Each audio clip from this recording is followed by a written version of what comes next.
Hello everyone, most welcome to my YouTube channel. Welcome to unsort class. And आज अपन बात करने वाले हैं डायरेक्ट एंड इनडायरेक्ट स्पीच की। तो कुछ बेसिक बातें मैं क्वेश्चन करवाने से पहले बता दूं, जो कि बहुत ज़्यादा बेसिक बातें हैं। तो जैसे देखिए, कोई सेंटेंस लिखा है, जैसे यहाँ पर लिखा गया है राम सेड टू मी। इसके बाद इधर लिखा जाएगा जैसे कि यू आर रीडिंग बुक, कुछ भी हो। तो सबसे पहले ये जो अपना होता है, ये क्या होता है, रिपोर्टिंग वर्ब होता है। एंड इन्वर्टेड कॉमा के इधर जो लिखा रहता है, ये क्या होता है, रिपोर्टिंग स्पीच होता है ना, रिपोर्टिंग स्पीच होता है। तो डायरेक्ट से हम इनडायरेक्ट में चेंज करते हैं, डायरेक्ट से किस में, इनडायरेक्ट में। यानी कोई बात डायरेक्ट कही जा रही है तो उसको हम इनडायरेक्ट में कर रहे हैं, तो ऐसे कुछ बात होगा। तो कुछ रूल भी हैं इसके। टेंसेस में चेंज होता है, कहाँ कहाँ चेंज होता है, तो सब मैं पेज लेकर आई हूँ अपने बुक का। तो जैसे कि ये देखिए कहाँ पर चेंज होता है। तो सबसे पहले शैड को टोल्ड में चेंज किया जाता है, यानी जो आरएस होता है, जो अपना रिपोर्टिंग स्पीच होता है, इसके स्थान पे हम क्या लगाते हैं, सिंपल सेंटेंस में शैड के स्थान पे टोल्ड लगाते हैं। एंड इंट्रोगेटिव सेंटेंस में आस्क लगाते हैं। इसके बाद इम्परेटिव सेंटेंस होता है तो रिक्वेस्टेड, एडवाइस या ऑर्डर का भाव होता है उसमें। एंड ऑप्टेटिव सेंटेंस होता है तो उसमें विश्ड, प्रेड, ब्लेस्ड, कर्स, इसका लगाते हैं। एंड एक्सक्लेमेटरी सेंटेंस होता है तो claimed with Joy, sorrow, surprise, ऐसे करके लगाते हैं। नेक्स्ट रूल, सेकंड रूल क्या कह रहा है, कंजक्शन यानी कनेक्टिव, यानी जो जोड़ने का काम करता है, जो रिपोर्टिंग स्पीच और रिपोर्टिंग वर्ब को जोड़ने का काम करता है, वो क्या होता है।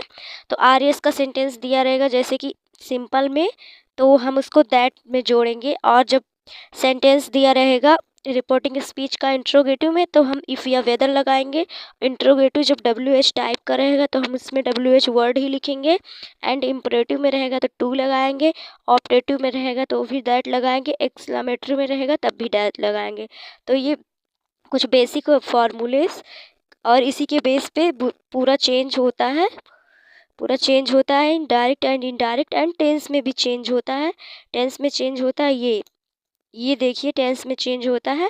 रूल 4 क्या है, टेंस में चेंज, हेल्पिंग वर्ब और मेन वर्ब का बदलना। जैसे डायरेक्ट में क्या होता है कि ये इंट्रोगेटिव प्रेजेंट इंडेफिनिट टेंस है अपना, इसको हम कैसे में चेंज करेंगे, पास्ट इंडेफिनिट में, है ना।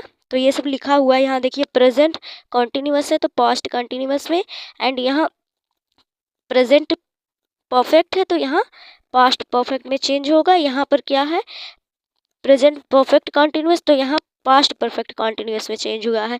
और यहाँ पास्ट इंडेफिनिट है तो ये पास्ट परफेक्ट में चेंज हुआ है। 2 बार पास्ट परफेक्ट में चेंज होता है। एक बार जब प्रेजेंट रहता है, प्रेजेंट परफेक्ट रहता है, तब भी पास्ट परफेक्ट में होता है। और जब प्रेजेंट पास्ट इंडेफिनिट रहता है तब भी पास्ट पास्ट परफेक्ट में चेंज होता है। 2 बार चेंज होता है। तो ये याद रखने वाली बात है, बाकी सब सेम है। जैसे कि वाज वेयर, यानी कि जब पास्ट कंटिन्यूअस की बात की जाती है तो इसको हम हैड बीन में चेंज करते हैं। एंड जब कैन, शैल, विल, में की बात होती है तो कुड, शुड, वुड, माइट, ऐसे करके चेंज करते हैं। एंड नेक्स्ट, प्रोनाउन को चेंज करना, जैसे ही है तो इसका पोजेसिव हीज हो जाएगा, हिम इसका ऑब्जेक्टिव केस होगा, रिफ्लेक्सिव में तो सेल्फ लगा ही रहता है। तो ये सब तो बेसिक बात है, ये सब तो आपको पता होगा। एंड ये सब टेबल, मतलब कि इसको अगर आपको चाहिए तो आप मुझे टेलीग्राम पे फॉलो कर सकते हैं। तो फिर चलिए अब क्वेश्चन को सॉल्व करना स्टार्ट कर देते हैं। कुछ बेसिक बातें मैंने आपको बता दी। थोड़ा और एक बात का ध्यान रखना रहता है इसमें क्या ध्यान रखना रहता है, जैसे किसी सेंटेंस में दिस आए, दिस को हम किस में चेंज करते हैं, दैट में चेंज करते हैं ना, दिस को दैट में चेंज करते हैं। दीज आए, दीज को हम दोज में करते हैं। तो ये सब आपको याद होना चाहिए, तब क्वेश्चंस आपसे बनेंगे। बहुत ज़्यादा रूल होते हैं इसमें। तो ऐसे करके हैं, जैसे जस्ट नाउ हम ले लें एग्जाम्पल में, जैसे कि जस्ट नाउ का हम जस्ट देन में चेंज करेंगे। ऐसे करके बहुत है। तो बिल्कुल ये सब आपको याद होना चाहिए, तब आपसे क्वेश्चंस बहुत अच्छे से बनेंगे।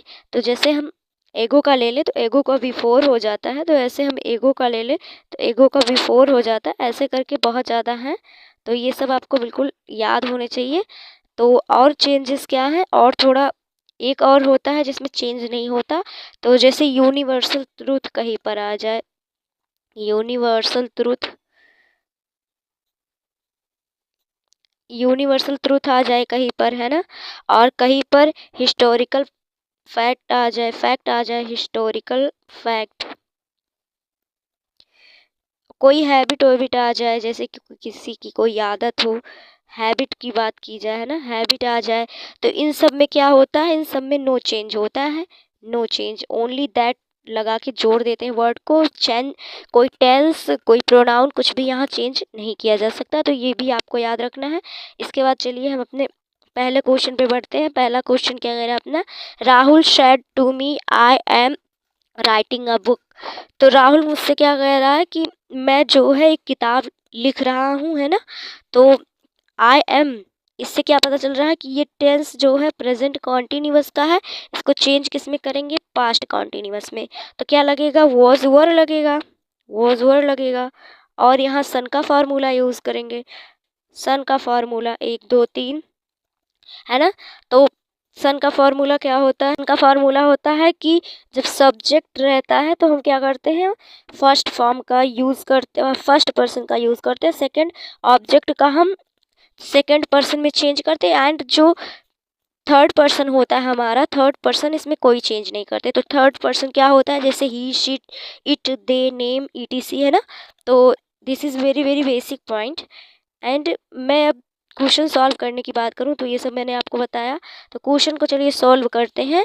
तो सेट को सबसे पहले हमको बदलना है टोल्ड में, टोल्ड में चेंज किया, टोल्ड मी, इसके बाद हमको डायरेक्ट दैट लगाना है, दैट के बाद क्या करना है, आई क्या है हमारा, आई हमारा फर्स्ट पर्सन है, तो इसको हम ले जाएंगे सब्जेक्ट के अनुसार, तो सब्जेक्ट हमारा राहुल है, तो राहुल क्या हो जाएगा, ही हो जाएगा। इसके बाद इसको हमको बदलना है, ये है प्रेजेंट कंटिन्यूअस में, इसको हमको बदलना है पास्ट कंटिन्यूअस में, तो ही वॉज, इसके बाद राइटिंग अ बुक सेम रहेगा, तो कौन सा करेक्ट होगा, Rahul said that he was writing a book, option भी करेक्ट होगा। आई थिंक आपको समझ में आ गया होगा मेरा एक्सप्लेनेशन, है ना, कौन सा करेक्ट होगा, ऑप्शन भी करेक्ट होगा।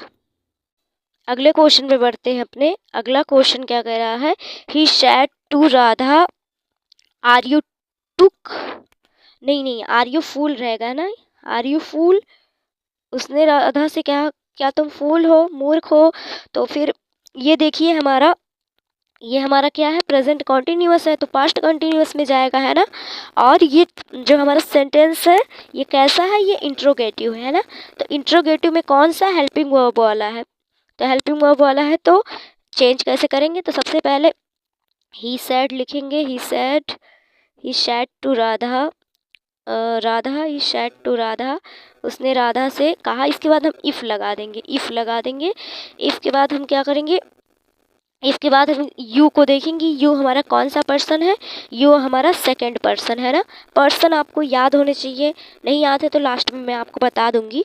तो यू हमारा जब सेकंड पर्सन है तो सन का फॉर्मूला क्या कहता है, SON, यानी जब सेकंड पर्सन हो तो ऑब्जेक्ट के अनुसार, तो ऑब्जेक्ट हमारी राधा है तो शी हो जाएगा, इफ़, इसके बाद हम शी लगा देंगे, इसके बाद हेल्पिंग वर्ब क्या लगेगा, शी के साथ वॉज लगा देंगे, शी वॉज फूल लगा देंगे, इसके बाद तो कौन सा इसके इसके अकॉर्डिंग कौन सा करेक्ट होगा, ऑप्शन ए क्या कर रहा है, he told Radha is she a fool, ये गलत है। ऑप्शन बी क्या कर रहा है, he asked Radha is she a fool, ये भी गलत है। ही आस्क्ड, देखिए यहाँ आस्क्ड होगा, मैंने यहाँ गलत बता दिया, यहाँ आस्क्ड होगा, क्योंकि ये सेंटेंस क्या है हमारा, ये सेंटेंस क्या है हमारा, इंट्रोगेटिव है। He asked Radha if she was a fool, तो कौन सा करेक्ट होगा, option number D, he asked Radha she if she was a fool, तो कौन सा करेक्ट होगा, ऑप्शन नंबर डी करेक्ट होगा। आई थिंक अब आपको समझ में आ गया होगा। चलिए अब हम अपने अगले क्वेश्चन पे बढ़ते हैं। ये क्वेश्चन क्या कह रहा है, नेक्स्ट क्वेश्चन हमारा, the student said let's study, तो स्टूडेंट ने क्या कहा, चलो पढ़ते हैं या चलो पढ़ाई करते हैं, तो कौन सा करेक्ट होगा, यहाँ लेट्स आया है तो चलो पढ़ाई करते हैं, तो यहाँ का कौन सा, ऑप्शन ए कह रहा है the student to study. Option B कह रहा the students suggested that they should study, the student suggested that he should study. And last option D option कह रहा the student requested to study. तो इसको कैसे चेंज करेंगे? तो सबसे पहले लेट्स को हम किस में चेंज करते हैं? शुड में। लेट्स को हम किस में चेंज करते हैं? शुड में। एंड क्या कह रहा है? Option A B C. तो कौन सा होगा? तो देखिए द स्टूडेंट सजेस्ट कर रहा है, मतलब सजेशन यानी सुझाव दे रहा कि चलो पढ़ाई करते हैं ना, तो द स्टूडेंट सजेस्टेड, फिर दैट लगाएंगे, ही should study, the student suggested that they should study. तो करेक्ट आंसर होगा the students suggested that they should study. तो ऑप्शन बी करेक्ट होगा। यहाँ से ऑप्शन बी क्या होगा? करेक्ट होगा अपना। मेरा अगला क्वेश्चन क्या कह रहा है दोस्तों? एक सेकेंड। हाँ, अगला क्वेश्चन क्या कह रहा है? The beggar said to Raja may you go to hell. तो कौन सा सेंटेंस है ये? सबसे पहले सेंटेंस पहचानेंगे। तो ये ऑप्टेटिव सेंटेंस है हमारा। ऑप्टेटिव है ना, कामना सूचक शायद हिंदी में कहते हैं। तो इसमें क्या क्या पता चलता है हमको? इसमें विश्ड का यूज़ करते हैं, एंड किसका यूज़ करते हैं? वेस्ट का, प्रेड का यूज़ करते हैं, प्रे करते हैं किसी के लिए, है ना। वेस्ट का, प्रेड का, ब्लेस्ड का और कर्स्ड का। ब्लेस्ड का यानी आशीर्वाद का, और कर्स्ड का, है ना। तो बिल्कुल इसी में से कोई वर्ड यहाँ यूज़ होगा। तो राजा जो भिखारी है वो राजा को कह रहा है may you go to hell, है ना। तो कर्स्ड कर रहा है उनको, तो द बेगर कर्स्ड राजा। फिर दैट लगेगा, दैट लगेगा। उसके बाद यू हमारा सेकंड, यू हमारा कौन सा पर्सन है? सेकंड पर्सन है ऑब्जेक्ट के अनुसार, तो ही लगेगा, राजा ही हो जाएगा। तो राजा टू पहला नहीं हो सकता। The beggar cursed Raja that, इसके बाद यू के अकॉर्डिंग क्या होगा? ही होगा, ही मे गो टू हेल। तो ऑप्शन भी करेक्ट हो जाएगा। चलिए सी वाला भी देखते हैं क्या कह रहा है। द वेगर प्रेड, तो बिल्कुल उनके लिए प्रार्थना नहीं कर रहा, गलत हो जाएगा। कर्स्ट कर रहा है राजा दैट ही, माइट का यूज़ नहीं होगा। नहीं, माइट का यूज़ होगा, क्योंकि जब मे रहता है तो वहाँ पर हम मे को चेंज करते हैं माइट में। तो ये वाला भी नहीं हो सकता। तो इससे पता चलता है कि लास्ट ऑप्शंस, मतलब पूरे ऑप्शंस पढ़ने चाहिए, है ना। मैं अभी गलत करवा देती, फिर बाद में मैं सोचती कि मैंने अपने वीडियोस में क्वेश्चंस गलत करा दिए, तो काफ़ी लोग कमेंट करते हैं कि दी ये क्वेश्चन गलत करा दिया, है ना। तो कौन सा? डी करेक्ट होगा। मे को माइट में चेंज करते हैं, कैन को कुड में, है ना। तो चलिए अगले क्वेश्चन पे बढ़ते हैं। अगला क्वेश्चन क्या कह रहा है? Sudhir asked Radha can you come with me. तो सुधीर आस्क्ड राधा, तो ये कौन सा सेंटेंस है? सबसे पहले हम पहचानेंगे। तो ये जो सेंटेंस है हमारा, ये इंट्रोगेटिव है, यानी प्रश्न पूछा जा रहा है। इंट्रोगेटिव है, बिल्कुल इंट्रोगेटिव है ना। तो वो सुधीर आस्क्ड राधा, ठीक। और ये हेल्पिंग वर्ब से स्टार्ट हो रहा है, ये इंट्रोगेटिव सेंटेंस हेल्पिंग वर्ब से ही स्टार्ट हो रहा है। तो सबसे पहले हम यहाँ सब्जेक्ट को देखेंगे। तो एक सेकंड इरेज करूँ मैं यहाँ पर, तो मैं बताऊँ। तो यहाँ पर सॉल्व ही करके बताती हूँ। तो जैसे सुधीर, आस्क्ड को हम आस्क्ड में ही रहने देंगे, आस्क्ड। फिर राधा को हम राधा ही रहने देंगे। इसके बाद हम इफ़ का यूज़ करेंगे, इफ़ का, है ना। इसके बाद अब हम यहाँ देखेंगे सब्जेक्ट को। तो सब्जेक्ट हमारा कौन सा है? यू है। यू हमारा सेकंड पर्सन, जो कि ऑब्जेक्ट के अनुसार। तो यहाँ ऑब्जेक्ट कौन सा है? यहाँ राधा है, तो यहाँ शी लगेगा। तो कौन सा? यहाँ सी लगेगा। शी के बाद क्या होगा? कैन को हम चेंज करेंगे कुड में, कैन को चेंज करेंगे कुड में। फिर कम विद मी, मी को अब क्या करेंगे हम? मी हमारा ऑब्जेक्ट है, इसको हम सब्जेक्ट में करेंगे तो क्या होगा? इसका सब्जेक्ट आई होता है, और यहाँ पर सुधीर दिया गया है, तो क्या हो जाएगा? हिम हो जाएगा, हिम हो जाएगा। तो कौन सा करेक्ट होगा? ए ऑप्शन नहीं होगा, बी ऑप्शन नहीं होगा, सी ऑप्शन नहीं होगा, क्योंकि सब में कैन दे रखा है। कैन तो कैन में ही थोड़ी ना रहने देंगे, बिल्कुल कुड में चेंज करेंगे। इसका तो आप एक ही बार में आंसर बता सकते थे, क्योंकि तीनों ऑप्शंस में कैन ही दे रखा था, कुड किसी में दिया ही नहीं था, एक ही ऑप्शन में कुड था। तो बिल्कुल ऐसे भी, एंड मैंने ये सॉल्व कर दिया तो और अच्छे से आपको क्लियर हो गया होगा, है ना। तो इसको मैं इरेज कर दूँ। चलिए हम अपने अगले क्वेश्चन पे बढ़ते हैं दोस्तों। हाँ जी, ये वाला क्वेश्चन क्या कह रहा है? The monitor said keep quiet. तो मॉनिटर क्या कह रहा है, शांत रहो। तो यहाँ पर कौन सा सेंटेंस है, यहाँ पर इम्परेटिव सेंटेंस है ना। तो इम्परेटिव सेंटेंस में किसका किसका यूज़ करते हैं, रिक्वेस्टेड का भी मैंने आपको इसलिए लास्ट शुरू में पेज ही दिखा दिया था, रिक्वेस्टेड का यूज़ करते हैं, ठीक। एंड सेकंड एडवाइस का यूज़ करते हैं, सेकंड एडवाइस का यूज़ करते हैं। थर्ड ऑर्डर का यूज़ करते हैं, ऑर्डर्ड का, ऑर्डर्ड। तो इनमें से कोई एक ही आएगा। तो मॉनिटर सेट, तो मॉनिटर कह रहा है चुप रहो, तो ऑर्डर देगा या फिर यहाँ यही चूज़ करना है, उसके बाद टू लगा के सेम वही उतार देना रहता है। यहाँ पर सिर्फ टू लगाना रहता है, कौन से, इम्परेटिव सेंटेंस में। और this is very very simple रहता है ये वाला। तो ऑर्डर देगा या फिर सजेस्ट करेगा, सुझाव देगा या फिर एडवाइस देगा। तो बिल्कुल एडवाइस नहीं देगा, सजेस्ट नहीं करेगा, सीधे ऑर्डर देगा, क्योंकि मॉनिटर है ना, उसके पास तो है ही ऑर्डर देने का हक। तो कौन सा करेक्ट होगा, the monitor order to keep quiet.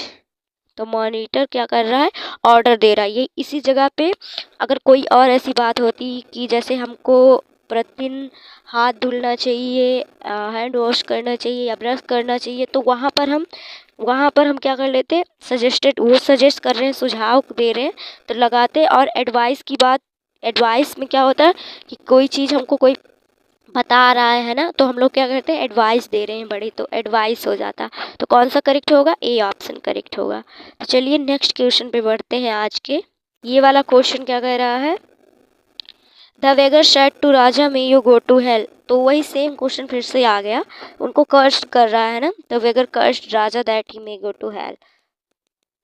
तो बिल्कुल इसके लिए रूल याद होना चाहिए आपको, rule plus pronoun change plus बहुत सेंटेंस को पहचानना आना चाहिए, है ना। तो कुछ ऐसे मतलब इसमें मेन चीज़ होते हैं जो कि आपको पता होगा, तब क्वेश्चंस आपसे अच्छे से बन पाएंगे, है ना। तो बिल्कुल सबको लर्न करना, इसलिए स्टार्टिंग में मैंने पेज दिखाया, एंड वो पेज मैं अपने टेलीग्राम पे भी दूंगी आपको। एंड आपने अगर इंटर तक मतलब पढ़ा ही होगा ये सब रूल, अगर आपके पास नोट्स है तब तो आपको हेल्पफुल होगा और ये क्वेश्चंस भी आपसे बन जाएंगे। तो चलिए अगले क्वेश्चन पे बढ़ते हैं।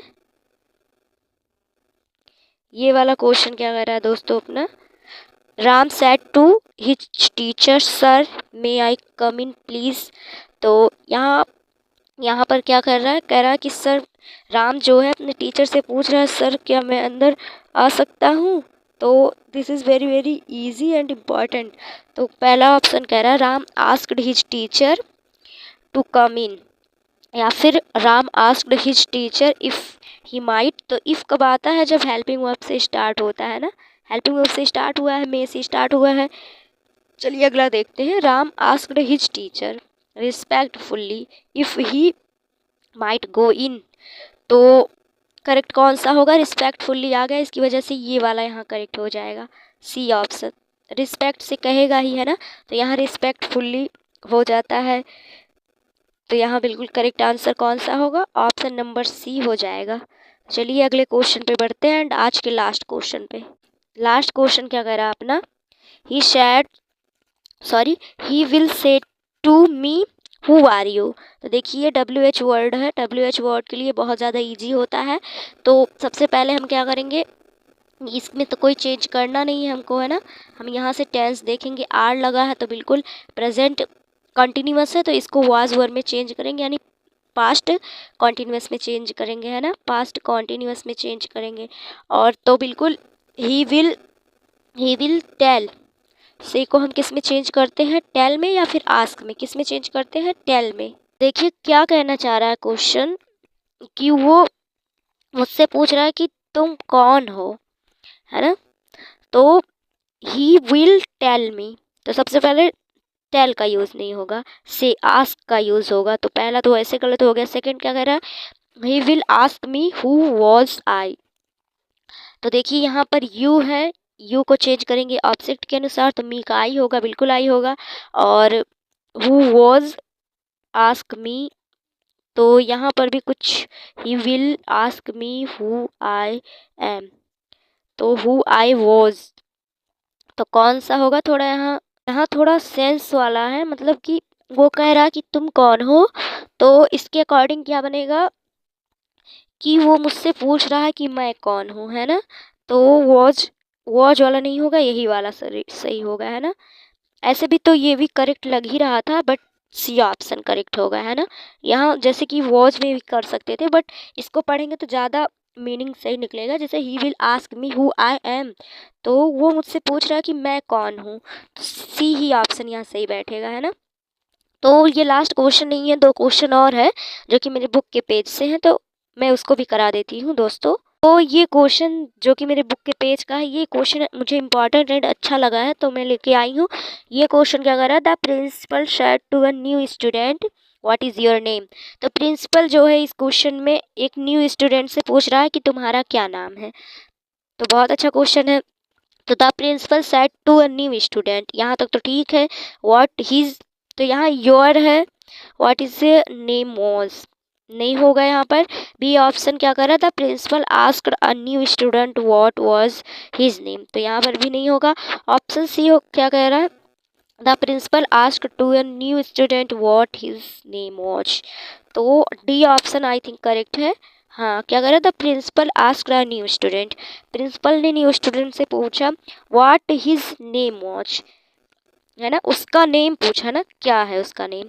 तो व्हाट, उसके बाद हिज नेम वॉच, तो हिज यू है, यहाँ योर है, योर का यू होगा। यू हमारा क्या होता है, यू हमारा सेकंड पर्सन होता है, और सेकंड पर्सन को हम जाएंगे ऑब्जेक्ट के अनुसार। ऑब्जेक्ट में यहाँ स्टूडेंट्स हैं, तो यहाँ पर हिज हो जाएगा। तो करेक्ट कौन सा हो जाएगा, ऑप्शन डी ही करेक्ट होगा दोस्तों। पढ़ने में जैसे बहुत लोगों को लग सकता है कि सब एक ही है, बट यहाँ ऑप्शन डी करेक्ट होगा। ऑप्शन डी बिल्कुल करेक्ट आंसर हो जाएगा। ये रहा लास्ट क्वेश्चन अपना, क्या कह रहा है, तो देखिए मेरे बुक का ये 44 नंबर का क्वेश्चन है। क्या कह रहा है, Ram said to me leave me alone, Ram ने मुझसे कहा कि मुझे अकेला छोड़ दो, है ना। लीव मी अलोन, आपने मूवी में भी सुना होगा लीव मी अलोन। तो Ram said to me to leave me alone, Ram asked me to leave me alone, या फिर Ram said to me to leave him alone. तो कौन सा करेक्ट होगा यहाँ से? तो देखिए क्या कर, तो यहाँ राम सैड टू मी, तो बिल्कुल सेम रहेगा, राम सैड टू मी, ठीक। तो उसके बाद क्या कह रहा, यहाँ टू लगाते हैं, मैंने आपको बताया था टू लगाएंगे। फिर लीव मी अलोन, तो लीव फिर मी को देखेंगे, तो मी यहाँ पर क्या है, मी जाएगा आई में, मी का सब्जेक्ट आई हो जाएगा, है ना। आई हो जाएगा, तो आई हमारा क्या है, फर्स्ट पर्सन है, और फर्स्ट पर्सन हमेशा सब्जेक्ट के अनुसार चेंज होता है, और सब्जेक्ट हमारा राम है, तो हिम हो जाएगा। तो यहाँ मी जो जहाँ जहाँ लगा है बिल्कुल गलत हुआ, हर तो हो ही नहीं सकता क्योंकि सब्जेक्ट हमारा राम है। तो कौन सा करेक्ट होगा, यहाँ ऑप्शन सी करेक्ट होगा। आई थिंक आपको समझ में आ रहा होगा, क्योंकि जितना मुझे आता है उतना ही मैं बता पाऊँगी, एंड मैं भी एज ए स्टूडेंट की तरह, और मुझे भी इतना आता है इतना मैं एक्सप्लेन कर ही देती हूँ। ये नहीं कि आया फटाफट क्वेश्चंस का आंसर लगा दिया, जितना मुझे आता है मैं बिल्कुल एक्सप्लेन करने की कोशिश करती हूँ। तो ये था आज का अपना लास्ट क्वेश्चन। तो आपको वीडियो कैसा लगा कमेंट में बताएं। Thank you.